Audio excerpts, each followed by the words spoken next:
আপনি যখন জান্নাতে প্রবেশ করবেন তখন আপনি সর্বপ্রথম রাসূল সাল্লাল্লাহু আলাইহি ওয়াসাল্লামের কাছে যেতে চাইবেন। আপনি যখন নবী করিম সাল্লাল্লাহু আলাইহি ওয়াসাল্লামের বাড়িতে এবং তার পরিবারের কাছে যাবেন তখন আপনি লক্ষ্য করবেন সেখানে আরেকটি পরিবার আছে, আর এটি হবে সেই পরিবার যাদের ব্যাপারে আল্লাহ তাআলা পবিত্র কোরআনের সূরা আল ইমরানে উল্লেখ করেছেন, আর সেটি হচ্ছে ইমরানের পরিবার।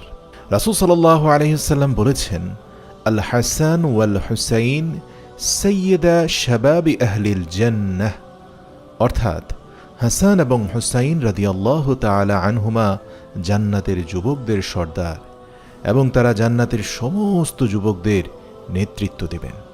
তিনি আরও বলেন, হাসান হুসাইন শুধুমাত্র দুইজন চাচাতো ভাই ছাড়া আর সকল যুবকদের সর্দার হবে। যে দুজন চাচাতো ভাই হাসান হুসাইনের সমমর্যাদায় যাবে তারা দুজন হচ্ছেন হযরত ঈসা আলাইহিস সালাম এবং তার চাচাতো ভাই হযরত ইয়াহইয়া আলাইহিস সালাম।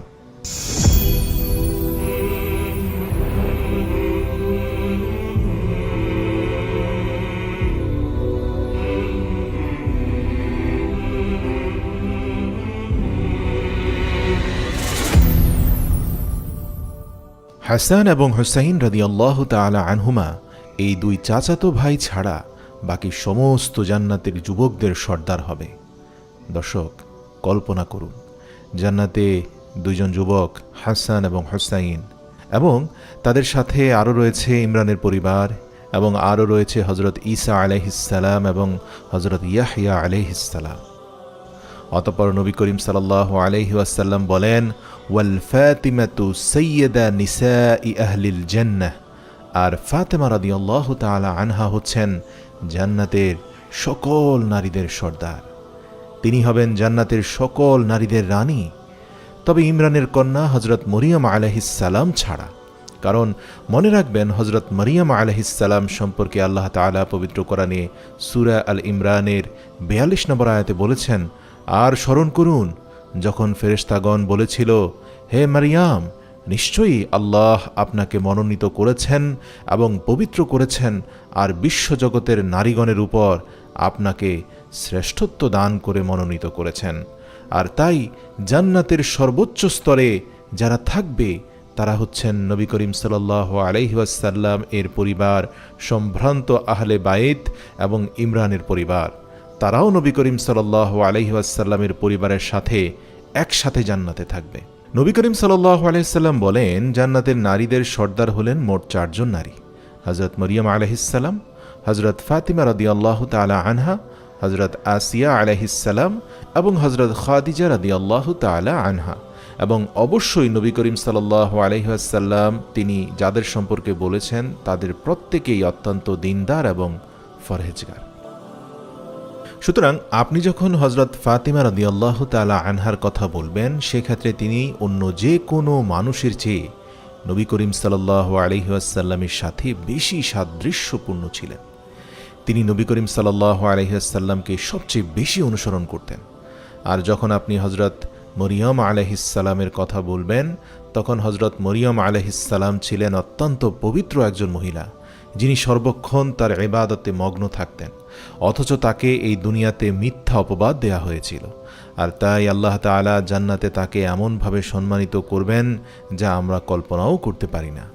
এবং তারপর আপনি যদি হযরত আসিয়া আলাইহিস সালামের কথা বলেন, যিনি ফেরাউনের স্ত্রী ছিলেন, আর তিনি আল্লাহর সন্তুষ্টির জন্য ফেরাউনের রাজপ্রাসাদের বিলাসিতা এবং সমস্ত আরাম আয়েশ ত্যাগ করেছিলেন, এবং তিনি আল্লাহ তাআলার কাছে বলেছিলেন, হে আমার রব, আমার জন্য আপনি জান্নাতে আপনার পাশে একটি ঘর তৈরি করুন।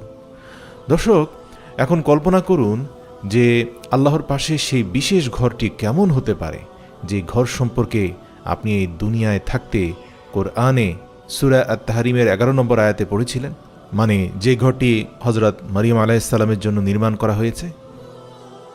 সবশেষে রয়েছে হযরত খাদিজা রাদিয়াল্লাহু তাআলা আনহা, এবং হযরত খাদিজা রাদিয়াল্লাহু তাআলা আনহা ছিলেন সেই মহিলা যিনি নবী করিম সাল্লাল্লাহু আলাইহি ওয়াসাল্লামকে তার বাহুতে জড়িয়ে ধরে সান্ত্বনা দিয়েছিলেন, বিশেষ করে যখন যুবক নবী সাল্লাল্লাহু আলাইহি ওয়াসাল্লাম প্রথম ওহী পেয়েছিলেন। আপনি যদি জাহিলিয়াতের যুগে হযরত খাদিজা রাদিয়াল্লাহু তাআলা আনহার জীবনী পড়েন, তাহলে দেখবেন জাহিলিয়াতের যুগেও হযরত খাদিজা রাদিয়াল্লাহু তাআলা আনহার সেই বিখ্যাত বাড়িটি ছিল যেখানে তিনি বসবাস করতেন। সেই জাহিলিয়াতের যুগে তার বাড়ির সামনে একটি রেশমের তৈরি সবুজ রঙের তাঁবু ছিল, এবং এটি দুটি জিনিসের চিহ্ন ছিল। এক নম্বর হচ্ছে তার অগাধ সম্পদ, আর তাই তাঁবুটি তার বাড়ির সৌন্দর্য বর্ধন এবং ডেকোরেশনের জন্য ছিল। আর দুই নম্বর হচ্ছে জাহিলিয়াতের যুগেও হযরত খাদিজা রাদিয়াল্লাহু তাআলা আনহা ছিলেন একজন উদার এবং মহৎ প্রকৃতির নারী, তাই এটি দরিদ্র লোকেদের জন্য একটি নিদর্শন ছিল। দরিদ্র লোকেরা এই চিহ্ন দেখে তার কাছে আসত এবং তার কাছ থেকে দান ও সাহায্য গ্রহণ করত, এবং তিনি সেই সময়ে মক্কার দরিদ্র লোকেদের বিয়ের দেনমোহর পরিশোধ করে দিতেন। অতএব জাহিলিয়াতের যুগেও হযরত খাদিজা রাদিয়াল্লাহু তাআলা আনহার নিজস্ব বিলাসবহুল বাড়ি ছিল, আর জান্নাতে এখন তিনি প্রবেশ করবেন, সেখানেও তার জন্য মুক্তার তৈরি স্বতন্ত্র ঘরটি দেখতে পাবেন আপনি, যা কেবল হযরত খাদিজা রাদিয়াল্লাহু তাআলা আনহার জন্যই তৈরি করা হয়েছে। প্রিয় দর্শক, দেখুন আল্লাহর পক্ষ থেকে কি মহা পুরস্কার রয়েছে তার জন্য। জাহিলিয়াতের দিনে তিনি আল্লাহর সন্তুষ্টির জন্য তার সেই বিলাসবহুল বাড়িটি দান করে দিয়েছিলেন, যার বিনিময়ে আল্লাহ তাআলা তাকে জান্নাতে একটি মুক্তার তৈরি বাড়ি দিয়েছেন, যার প্রশংসা আমরা সবাই করতে বাধ্য। সুতরাং আপনি যখন জান্নাতে যাবেন এবং আপনি নবী করিম সাল্লাল্লাহু আলাইহি ওয়াসাল্লাম এবং হযরত খাদিজা রাদিয়াল্লাহু তাআলা আনহা এর সাথে সাক্ষাৎ করবেন, আপনি দেখতে পাবেন জান্নাতে তাদের জন্য এমন একটি বিশেষ ঘর আছে যা অন্য কারো নেই, এবং এই বাড়িতে তাদের সঙ্গে আরও থাকবেন হযরত আসিয়া আলাইহিস সালাম এবং ইমরানের পরিবার। কিন্তু আপনি যখন মদিনার ইতিহাস সম্পর্কে পড়বেন, আপনার কাছে মনে হবে এটিও একটি জান্নাত, এবং আপনি যখন মদিনায় ভ্রমণ করবেন, আপনার তখন ইচ্ছে করবে রাসূল সাল্লাল্লাহু আলাইহি ওয়াসাল্লামের স্ত্রীদের ঘরগুলো ঘুরে দেখতে, যেগুলোকে কোরআনে বলা হয়েছে হুজরাত। আর আল্লাহ তাআলা পবিত্র কোরআনে রাসূল সাল্লাল্লাহু আলাইহি ওয়াসাল্লামের স্ত্রীদের জন্য জান্নাতে যে পুরস্কারের কথা বলেছেন, আল্লাহ তাআলা পবিত্র কোরআনে সূরা আল আহজাবের 31 নম্বর আয়াতে বলেন, আর তোমাদের মধ্যে যে কেউ আল্লাহ ও তার রাসূলের প্রতি অনুগত হবে এবং সৎ কাজ করবে, তাকে আমি পুরস্কার দেব 2 বার, আর তার জন্য আমি প্রস্তুত রেখেছি সম্মানজনক রিজিক। বিখ্যাত মুফাসসির ইমাম ইবনে কাসির রাহিমাহুল্লাহ বলেন, আল্লাহ এই আয়াতে যে পুরস্কারের কথা বলেছেন তা জান্নাতের সর্বোচ্চ স্তরের একটি বিশেষ স্থান। সুতরাং আল্লাহ তাআলা বলেছেন, মদিনায় রাসূল সাল্লাল্লাহু আলাইহি ওয়াসাল্লামের স্ত্রীদের যেমন হুজরাত ছিল, যে সকল সাহাবায়ে কেরাম সেসব ঘরের আশপাশে বসবাস করতেন তারা জানতেন যে এগুলো রাসূল সাল্লাল্লাহু আলাইহি ওয়াসাল্লামের স্ত্রীদের বাসস্থান, আর এখন জান্নাতেও তাদের অবস্থান হবে রাসূল সাল্লাল্লাহু আলাইহি ওয়াসাল্লামের স্ত্রীদের বাড়ির আশপাশে, অর্থাৎ জান্নাতের সর্বোচ্চ স্তরে। সুতরাং এই হচ্ছে রাসূলুল্লাহ সাল্লাল্লাহু আলাইহি ওয়াসাল্লামের পরিবার এবং জান্নাতে তাদের মর্যাদা। আপনি জান্নাতে সেখানে বেড়াতে যেতে চাইবেন এবং হযরত আয়েশা রাদিয়াল্লাহু তাআলা আনহা অথবা হযরত হাফসা রাদিয়াল্লাহু তাআলা আনহা অথবা আল্লাহর রাসূল সাল্লাল্লাহু আলাইহি ওয়াসাল্লামের যে কোনো স্ত্রীদের জান্নাতের গেস্ট হাউসে ঘুরতে যেতে চাইবেন, এবং তারপরে আপনাদের জন্য সেখানে রয়েছে দুনিয়াতে জান্নাতের সুসংবাদ প্রাপ্ত 10 জন সাহাবীরা, যাদেরকে বলা হয় আশআরা মুবাশশারা। আর আমাদের এই 10 জন বিশেষ সাহাবীর নাম মুখস্থ করা উচিত, এবং আমাদের বাচ্চাদেরকেও তাদের নাম মুখস্থ করানো উচিত। তারা হলেন 1 নম্বর হযরত আবু বকর সিদ্দিক রাদিয়াল্লাহু তাআলা আনহু, 2 হযরত ওমর রাদিয়াল্লাহু তাআলা আনহু, হযরত উসমান রাদিয়াল্লাহু তাআলা আনহু, হযরত আলী রাদিয়াল্লাহু তাআলা আনহু, হযরত তালহা রাদিয়াল্লাহু তাআলা আনহু, হযরত আব্দুল্লাহ আল জুবাইর রাদিয়াল্লাহু তাআলা আনহু, হযরত আব্দুর রহমান বিন আউফ রাদিয়াল্লাহু তাআলা আনহু, হযরত সাদ ইবনে আবি ওয়াক্কাস রাদিয়াল্লাহু তাআলা আনহু, হযরত সাঈদ ইবনে যায়েদ রাদিয়াল্লাহু তাআলা আনহু, হযরত আবু উবাইদা ইবনুল জাররাহ রাদিয়াল্লাহু তাআলা আনহু। এই 10 জন জান্নাতের সুসংবাদ প্রাপ্ত বিখ্যাত সাহাবী। আর নবী করিম সাল্লাল্লাহু আলাইহি ওয়াসাল্লাম বলেছেন, তাদের মধ্যে প্রথম 2 জন হযরত আবু বকর ও হযরত ওমর রাদিয়াল্লাহু তাআলা আনহুমা, তারা 2 জন হবেন জান্নাতের সকল পুরুষদের নেতা, নবী ব্যতীত। সুতরাং জান্নাতে আপনি আপনার সাথে পাবেন পুরুষদের নেতা, আপনার সাথে আরও পাবেন মহিলাদের নেতা, এছাড়াও আপনার সঙ্গে থাকবে যুবকদের নেতা। হজরত হাসান ও হজরত হুসাইন রাদিয়াল্লাহু তাআলা আনহুমা, এবং জান্নাতে আপনার সাথে আরও রয়েছে 10 জন জান্নাতের সুসংবাদপ্রাপ্ত বিখ্যাত সাহাবী। ভেবে দেখুন জান্নাতে তাদের অবস্থান কতটা উঁচু। রাসূল সাল্লাল্লাহু আলাইহি ওয়াসাল্লাম আল ইসরা ও মেরাজের রাতে জান্নাতের মধ্যে দিয়ে হেঁটে যাচ্ছিলেন এবং তিনি একটি সুন্দর সোনার প্রাসাদ দেখতে পেলেন এবং তিনি ভাবলেন এটি অবশ্যই আমার জন্য হবে, তাই তিনি সেই প্রাসাদের চাবি চেয়েছিলেন। তিনি হজরত জিবরাইল আলাইহিসসালামকে বললেন, আমি কি এর ভেতরে যেতে পারি? হজরত জিবরাইল আলাইহিসসালাম বললেন, আসলে এটা হজরত ওমর বিন খাত্তাবের জন্য নির্মিত প্রাসাদ। নবী করিম সাল্লাল্লাহু আলাইহি সাল্লাম বললেন, আমার তখন মনে পড়েছিল হজরত ওমর রাদিয়াল্লাহু তাআলা আনহু কতটা ঈর্ষাপরায়ণ মানুষ, তাই আমি তৎক্ষণাৎ সেই ঘরের সামনে থেকে সরে আসি। হজরত ওমর রাদিয়াল্লাহু তাআলা আনহু এই কথা শুনে কাঁদতে শুরু করলেন এবং তিনি বললেন, হে আল্লাহর রাসূল, কেউ কি আপনার প্রতি ঈর্ষা করতে পারে? কেননা তার এটা ভেবে খারাপ লাগছিল যে যদিও নবী করিম সাল্লাল্লাহু আলাইহি সাল্লাম তাকে জান্নাতের সেই প্রাসাদের সুসংবাদ দিয়েছিলেন, কিন্তু নবী করিম সাল্লাল্লাহু আলাইহি সাল্লাম এর মনে হয়নি যে তিনি সেই বাড়িতে যেতে পারবেন। তিনি বললেন, আমি এমন কে যে আপনি আমার ঘরে প্রবেশ করতে বিব্রত হবেন, হে আল্লাহর রাসূল? প্রিয় দর্শক, তাহলে চিন্তা করুন, জান্নাতে হজরত ওমর রাদিয়াল্লাহু তাআলা আনহুর জন্য সোনার তৈরি প্রাসাদ রয়েছে, যিনি নবী করিম সাল্লাল্লাহু আলাইহি সাল্লামের এমন একজন প্রিয় সাহাবী যাকে তার উম্মতেরাও এত ভালোবাসে।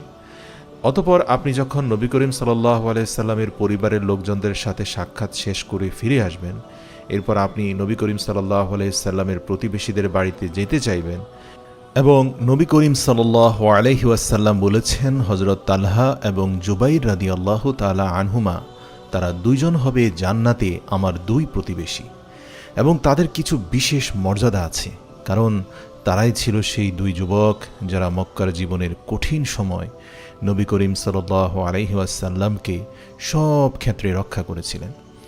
হযরত জুবাইর রাদিয়াল্লাহু তাআলা আনহু ছিলেন প্রথম ব্যক্তি যিনি নবী করিম সাল্লাল্লাহু আলাইহি সাল্লামকে রক্ষা করতে তার সামনে তরবারি নিয়ে দাঁড়িয়েছিলেন, এবং হযরত তালহা রাদিয়াল্লাহু তাআলা আনহু যাকে জীবন্ত শহীদ উপাধি দেয়া হয়েছে, আর তিনি ছিলেন আক্ষরিক অর্থেই জীবন্ত শহীদ, কারণ উহুদের যুদ্ধে তিনি নবী করিম সাল্লাল্লাহু আলাইহি সাল্লামের দিকে ধেয়ে আসা তীরগুলি নিজের বুক ও পিঠ দিয়ে প্রতিহত করেছিলেন এবং নবী করিম সাল্লাল্লাহু আলাইহি ওয়াসাল্লামকে রক্ষা করার জন্য তার সারা শরীরে শত শত ক্ষত সৃষ্টি হয়েছিল।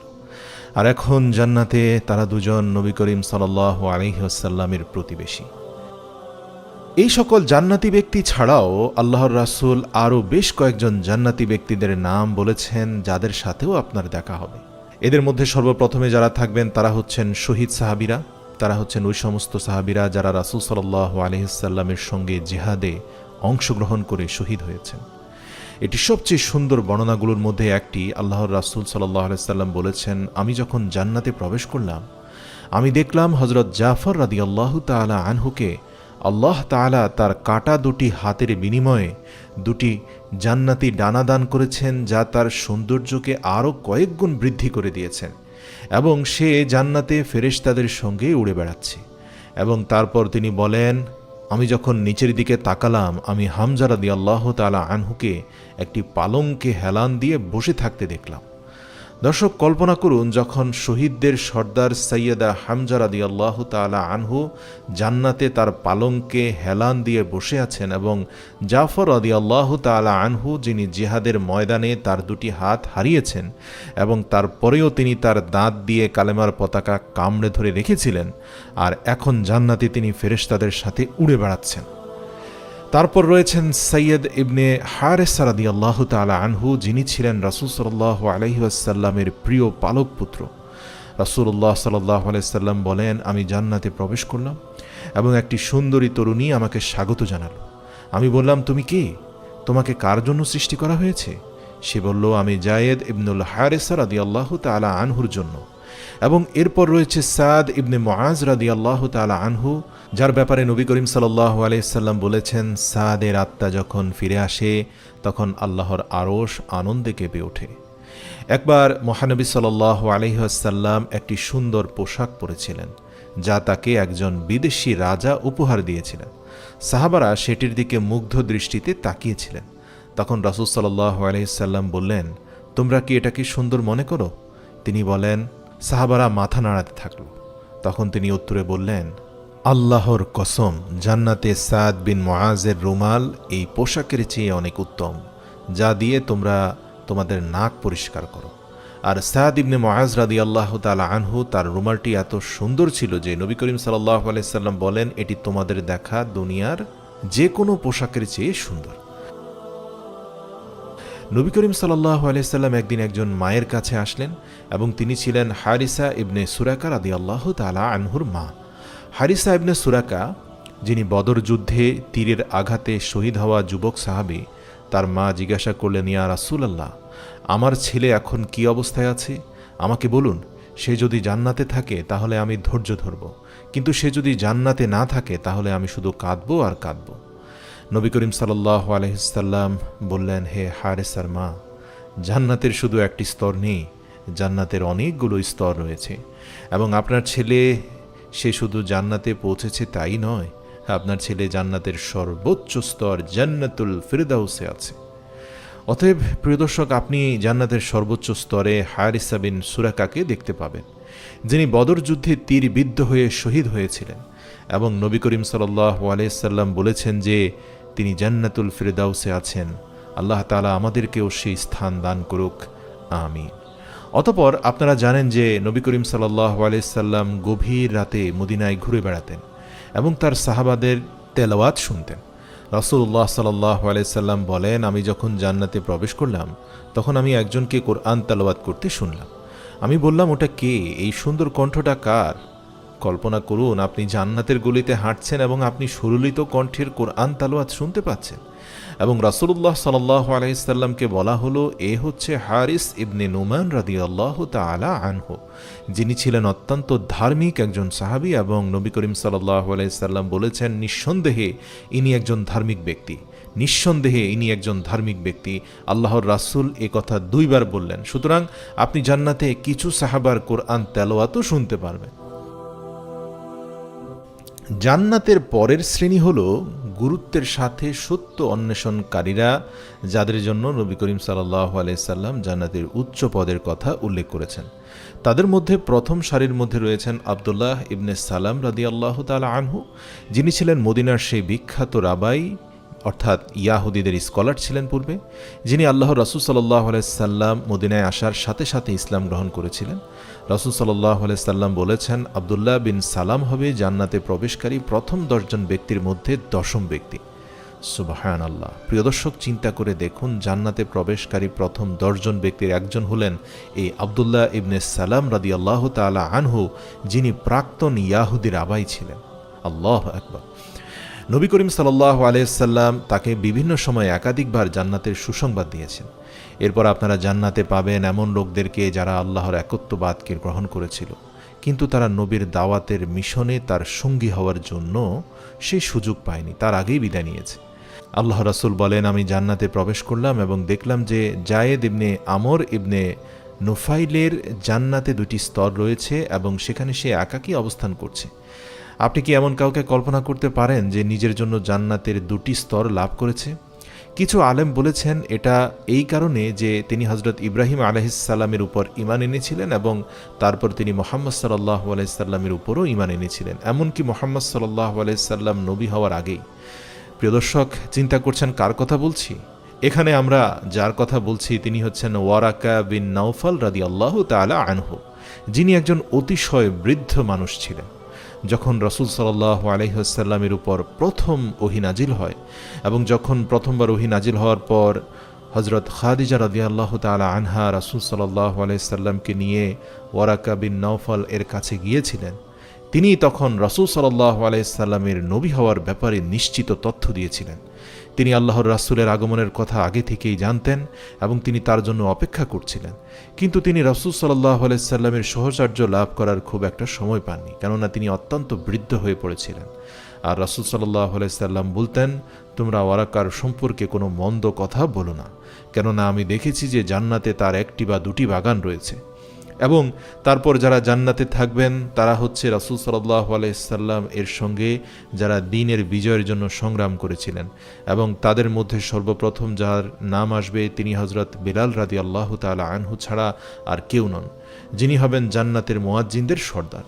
নবী করিম সাল্লাল্লাহু আলাইহি সাল্লাম বলেন, আমি জান্নাতে প্রবেশ করলাম এবং আমার আগে আগে কারো পায়ের শব্দ শুনতে পেলাম। আমি হযরত জিবরাইল আলাইহিস সালামকে জিজ্ঞাসা করলাম, ইয়া জিবরাইল, এটা কিসের আওয়াজ? জিবরাইল আলাইহিস সালাম বললেন, এগুলো হযরত বেলাল রাদিয়াল্লাহু তাআলা আনহুর পায়ের আওয়াজ। কতিপয় আলেম বলেছেন এর হিকমত রয়েছে। মদিনায় যখন সাহাবারা হযরত বেলাল রাদিয়াল্লাহু তাআলা আনহুকে মসজিদে আজান দেওয়ার জন্য যেতে দেখতেন, তখন তিনি রাসূল সাল্লাল্লাহু আলাইহি সাল্লামের আগে আগে হেঁটে যেতেন। তাই তিনি যেটা মদিনায় করতেন, এখন জান্নাতেও তিনি তাই করছেন।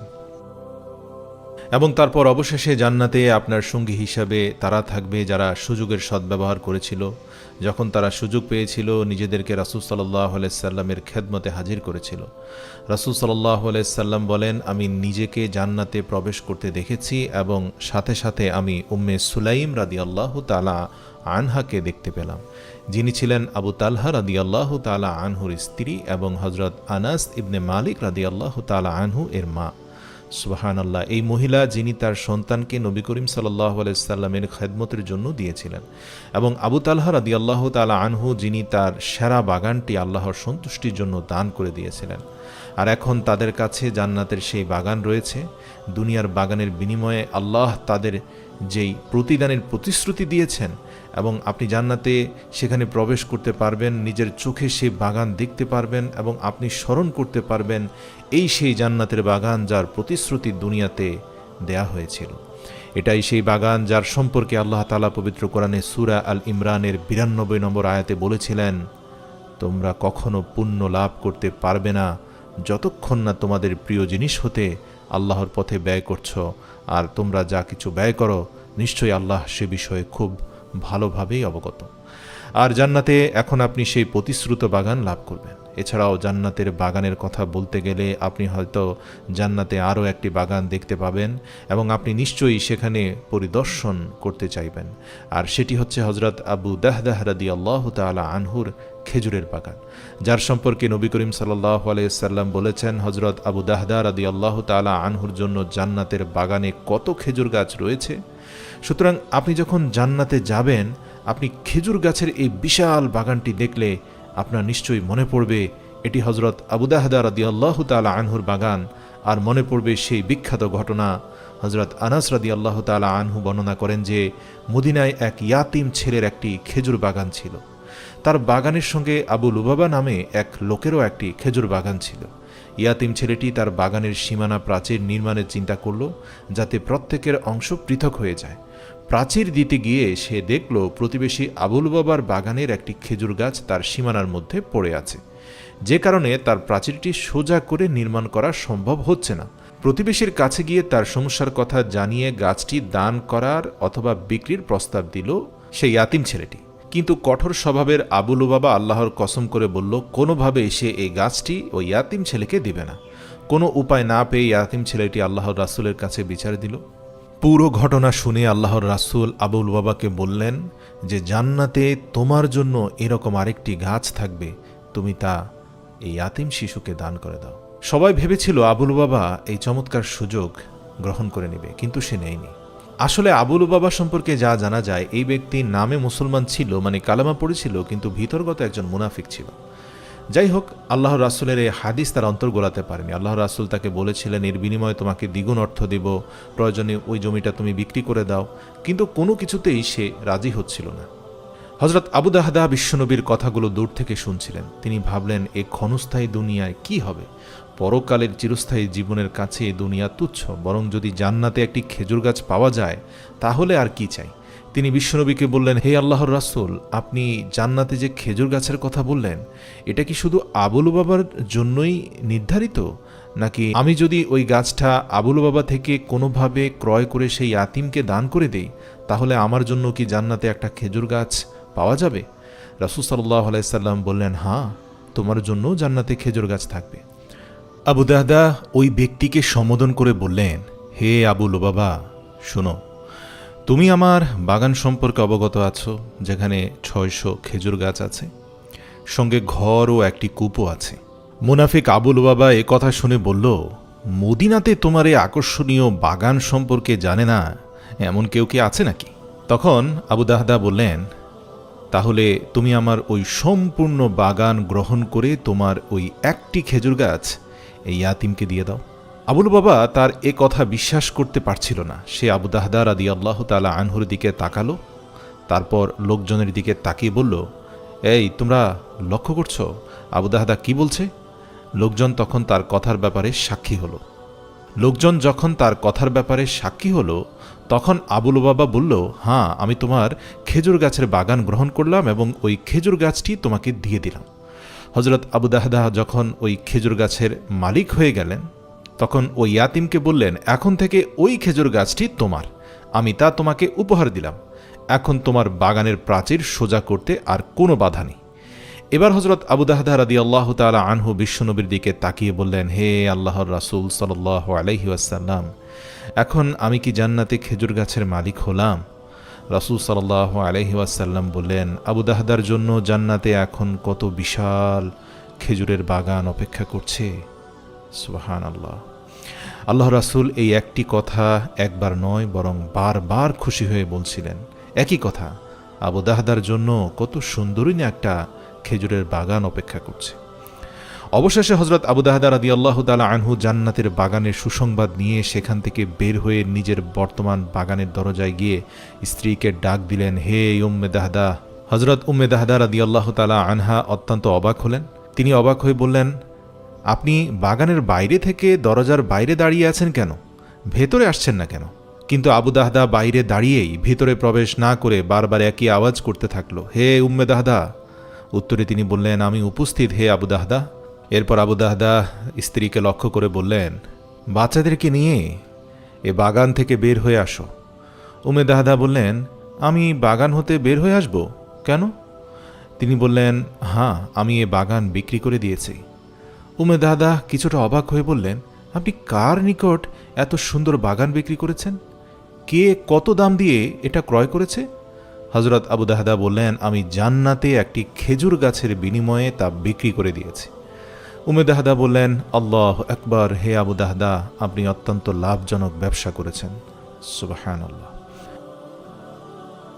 প্রিয় দর্শক, এবার আপনি নিশ্চয়ই জান্নাতে সেই আন্তরিকভাবে সুযোগ অন্বেষণকারীদের সাথেও দেখা করতে চাইবেন যারা জান্নাতে আশ্চর্যজনক পুরস্কারের আশায় নিজে থেকেই রাসূলের কাছে জান্নাত চেয়ে নিয়েছিলেন।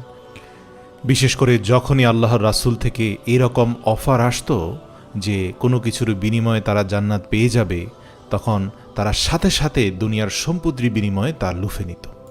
উকাশা রাদিয়াল্লাহু তাআলা আনহু একদিন নবী করিম সাল্লাল্লাহু আলাইহি ওয়াসাল্লামের মুখ থেকে শুনেছিলেন যে কিয়ামতের দিন ৭০,০০০ মানুষ কোনো প্রকার হিসেব ছাড়াই এবং কোনো প্রকার শাস্তি ছাড়াই জান্নাতে প্রবেশ করবে। তখন তিনি বললেন, ইয়া রাসূলুল্লাহ, আমার জন্য দোয়া করুন যেন আমিও তাদের মধ্যে থাকতে পারি। নবী করিম সাল্লাল্লাহু আলাইহি সাল্লাম বললেন, আনতা মিনহুম, তুমি তাদের মধ্যে আছো। তখন আর একজন বলল, ইয়া রাসূলুল্লাহ, আমার কি হবে? রাসূল সাল্লাল্লাহু আলাইহি সাল্লাম বললেন, উকাশা তোমাকে হারিয়ে দিয়েছে, সে এই সুযোগ আগেই নিয়ে ফেলেছে। অতএব উকাশা রাদিয়াল্লাহু তাআলা আনহু জান্নাতে সেই সব উচ্চ মর্যাদা সম্পন্ন লোকদের মধ্যে থাকবে যাদেরকে বিনা হিসাবে জান্নাত দেওয়া হবে।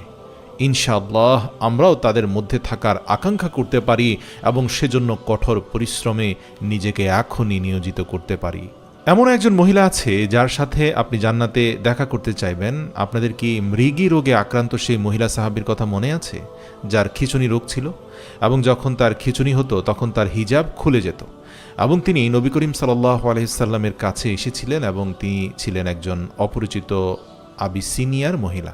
তিনি বললেন, ইয়া রাসূলুল্লাহ, আমার মাঝে মাঝে খিঁচুনি হয় এবং খিঁচুনির সময় আমার হিজাব খুলে যায়, আমার সতর উন্মুক্ত হয়ে পড়ে।